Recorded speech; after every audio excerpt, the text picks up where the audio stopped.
Bonsoir et bienvenue dans le MAG sur Sensation, un MAG consacré au père fondateur de l'Europe. Je reçois pour parler de cela Philippe Le Gouen, bonsoir. Bonsoir. Vous êtes directeur de l'association Jean Monnet. Ensemble, nous allons apprendre à connaître Paul-Henri Spaak. C'est un homme qui reste méconnu aujourd'hui et pourtant, il a eu un parcours assez singulier. Ce Belge est né en 1899 dans une famille très engagée politiquement et c'est sans doute ce qui va le pousser à son tour en politique. Une grand-mère membre du Parti libéral, une mère première femme à entrer au Sénat belge, un oncle Premier ministre en Belgique, et Paul-Henri Spaak va faire lui des études de droit, entrer au Parti ouvrier belge. Il est socialiste et il va devenir Premier ministre en 1938, puis ministre des Affaires étrangères. Et pendant la Seconde Guerre mondiale, il va s'exiler à Londres. Pourquoi ? Parce que le gouvernement belge s'était exilé à Londres. D'accord, il avait suivi le gouvernement, il était obligé. Oui, face à l'avancée des Allemands, le gouvernement, vous savez, en France, le gouvernement s'était exilé à Bordeaux. Bon, il a été rattrapé, mais les Belges étaient partis à Londres. Et donc, quel sera son rôle de Londres ? Il aura un rôle plutôt secondaire dans le... Il participe avec les Britanniques à la résistance.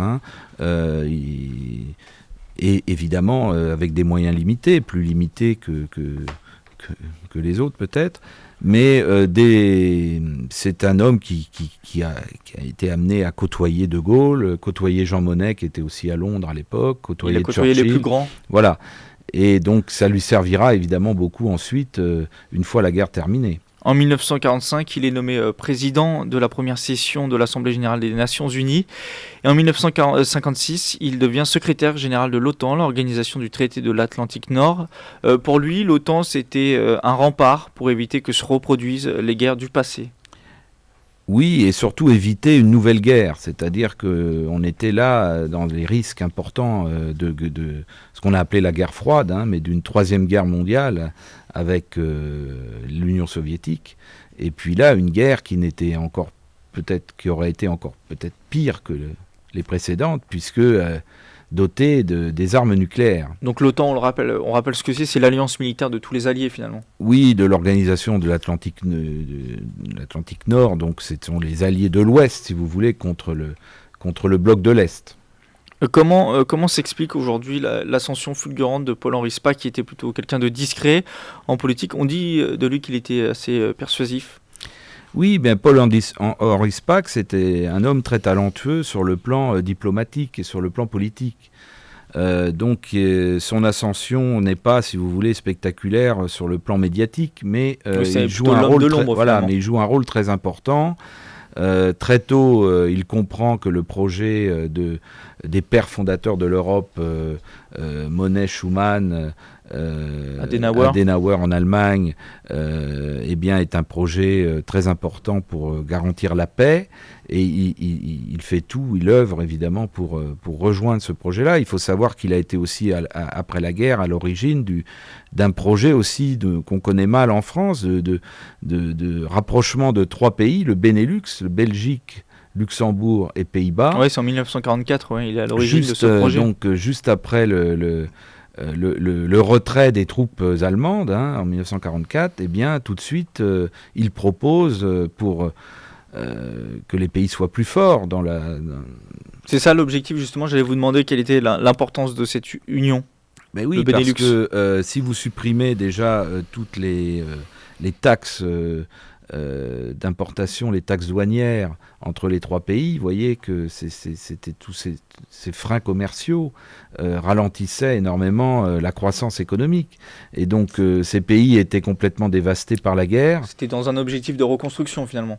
Oui, de reconstruction et pas de paix, puisque ces pays ne se faisaient pas la guerre entre eux, oui. Mais ils se faisaient peut-être la guerre sur le plan économique, puisqu'ils étaient chacun souverain, ils avaient chacun une monnaie. Bon, les monnaies se rapprochent, puisque le Benelux n'aura pas une seule monnaie, mais par exemple le franc belge et le franc luxembourgeois étaient complètement entremêlés, absolument. Et puis le florin néerlandais était aussi, les taux de change était fixé.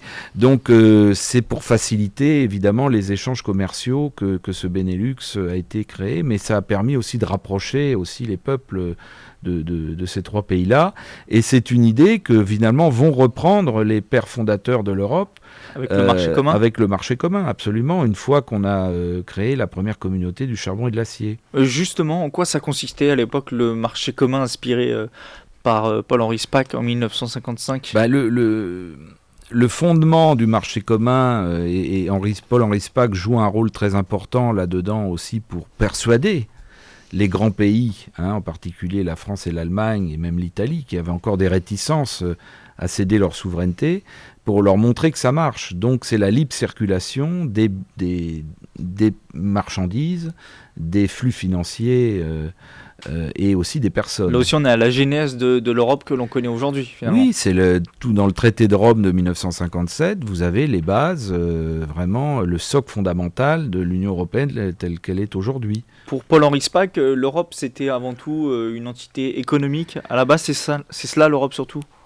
Alors, on ne peut pas résumer... ça serait trop vulgarisé. Voilà, je pense que sa pensée, évidemment, était de réaliser les conditions économiques, parce qu'évidemment, nous sommes après la guerre. Il faut qu'il y ait de la prospérité, il faut qu'il y ait un retour à la croissance. Bon, il y a eu le plan Marshall qui a injecté de l'argent américain, mais il faut ensuite pouvoir le rembourser. Il faut aussi pouvoir faire à nouveau fonctionner l'industrie, etc.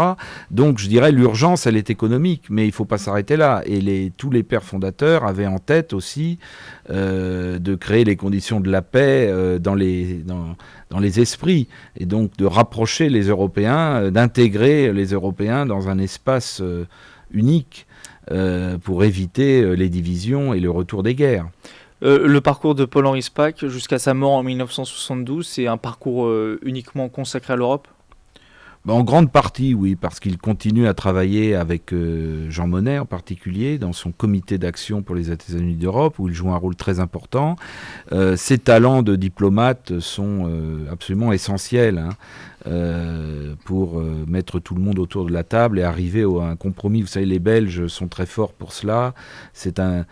Comme les Luxembourgeois, ce sont des pays assez petits, entourés par des gros pays. Donc s'ils veulent survivre, il faut qu'ils sachent négocier, tirer leur marron du feu. Et donc ils ont un certain talent et on les apprécie beaucoup en Europe. Paul-Henri Spaak en est finalement le plus grand symbole, le meilleur symbole. Absolument. Et il a son bâtiment au Parlement européen à Bruxelles. Le bâtiment Paul-Henri Spaak, et quelle reconnaissance pour ce grand Européen. Paul-Henri Spaak est mort en 1972 à l'âge de 73 ans. Merci Philippe Le Guen d'avoir été avec nous. Merci à vous. C'est la fin de ce mag. Je le rappelle, vous êtes directeur de l'association Jean Monnet. Plus d'infos sur ajmonnet.eu. Vous pouvez réécouter et revoir cette émission podcast sur radiosensation.fr. Excellente soirée à tous.